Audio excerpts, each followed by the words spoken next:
Je suis plutôt du genre écolo.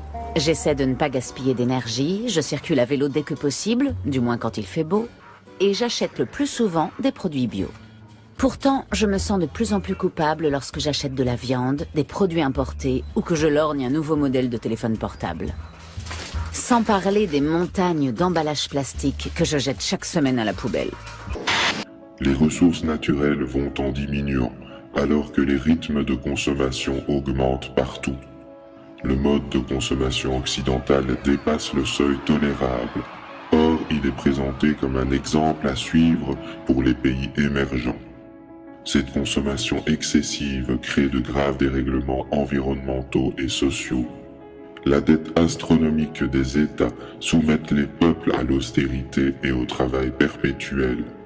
L'ère du pétrole touche à sa fin, or notre économie tout entière repose sur son abondance.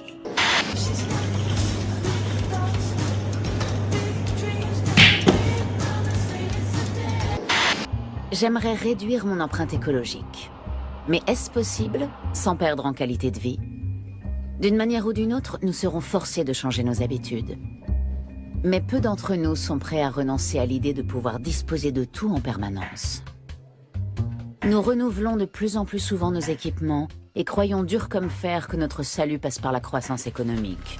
Et peu importe si pour cela nous produisons des montagnes de déchets, polluons notre atmosphère et gaspillons nos ressources naturelles. Pour que le produit intérieur brut augmente, nous devons consommer toujours plus.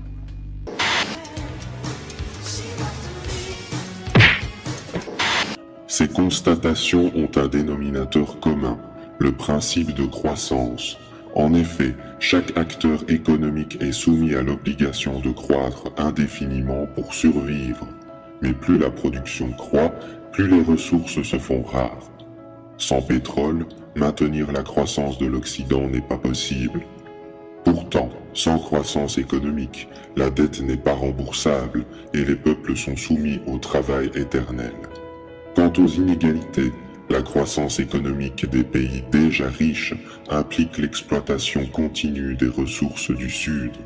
En réalité, nous avons atteint des niveaux de croissance que nos sociétés ne peuvent plus assumer.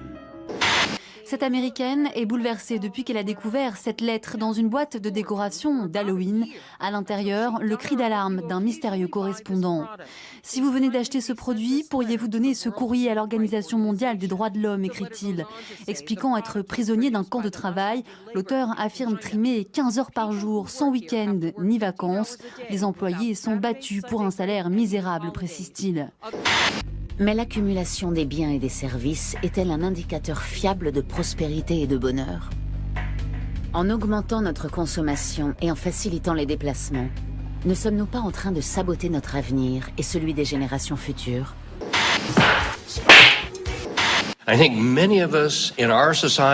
Certaines personnes sont tellement tiraillées, déstabilisées et esclaves de la société de consommation dans laquelle nous vivons, qu'elles ne sont plus sûres d'être encore vraiment vivantes. Se sentir vivant dans ce pays, c'est devenu un sentiment illusoire. L'expérience du vivant se réduit à l'euphorie liée à l'acte d'achat. Le problème, c'est que ce sentiment ne dure pas parce qu'il est lié à des circonstances bien précises. La seule solution, c'est de refaire du shopping, de refaire l'amour, de refaire je ne sais quoi qui provoquera à nouveau ce sentiment agréable.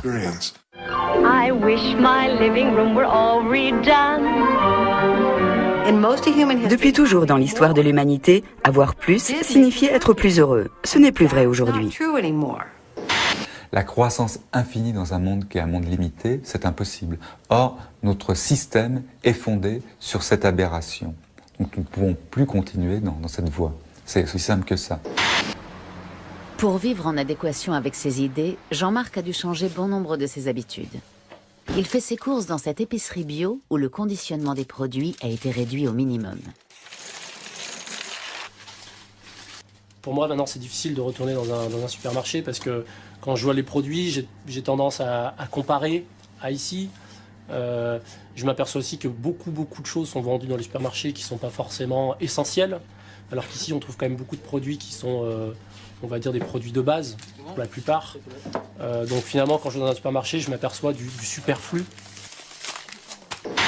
L'automobile, c'est un objet qui est très symptomatique de la société de croissance. C'est-à-dire qu'au départ, il n'y a que quelques automobiles, donc les automobilistes sont l'exception, et puis la voiture se généralise. Et il arrive un moment où on ne peut plus vivre sans automobile. Donc les gens, pour exister tout à fait normalement, comme l'automobile est devenue la norme, eh bien les gens sont obligés de travailler, même les gens les plus pauvres, pour acquérir une automobile, parce qu'il devient un moment où il est quasiment impossible de vivre sans cet objet. Avant, je travaillais à plein temps, comme salarié, dans différents métiers. Et effectivement, je ressentais déjà que j'avais pas forcément le temps de tout faire pour ce que j'avais envie. Finalement, je pense qu'on peut vivre avec beaucoup moins d'argent que ce dont on a besoin. Et moi, aujourd'hui, je vis avec beaucoup moins d'argent qu'avant et je suis plus heureux. J'appelle les gens à boycotter tous les produits qui viennent d'Israël. Je le fais savoir à ma famille, à mes amis.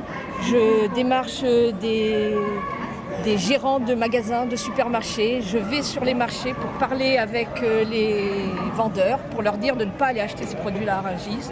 Parce que c'est en arrêtant d'acheter des produits qui poussent sur les terres colonisées qu'on arrêtera d'entretenir la rentabilité de ce système. En France, à l'instar d'autres pays, le mouvement est un réseau d'une quarantaine d'associations pro-palestiniennes regroupées sur une plateforme, le BDS France. 4 formes de boycott sont prônées. Un boycott de produits, un boycott culturel, mais aussi sportif et universitaire.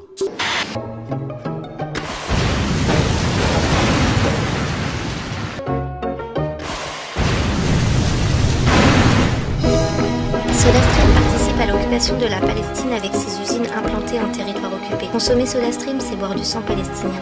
SodaStream, bombardons-les ensemble.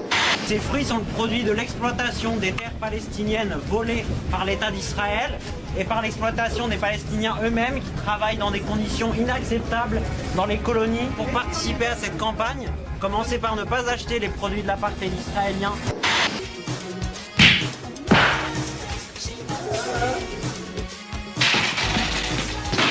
La modération comme fondement social.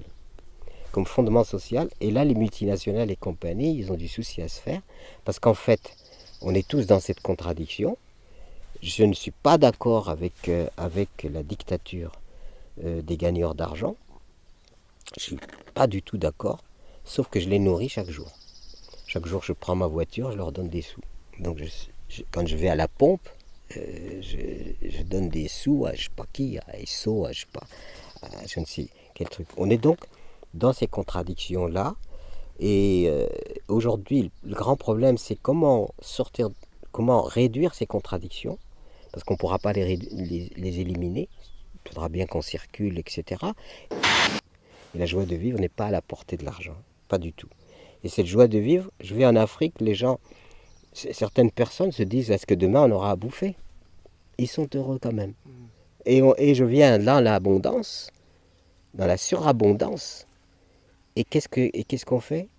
La consommation d'anxiolytiques qui n'arrête pas de monter. Donc il y a quand même à réfléchir, mais qu'est-ce que vivre? On est sur cette planète pour être heureux, on n'est pas pour cette planète pour en baver, et comme dans un pénitencier, je veux dire, c'est l'horreur absolue. Et cette question-là, tant qu'on n'aura pas pris le temps vraiment profond de répondre à cette question, on continuera à être dans cette espèce de misère intérieure qui est de plus en plus difficile et qui amène les gens jusqu'à trouver que la mort c'est plus facile que la vie.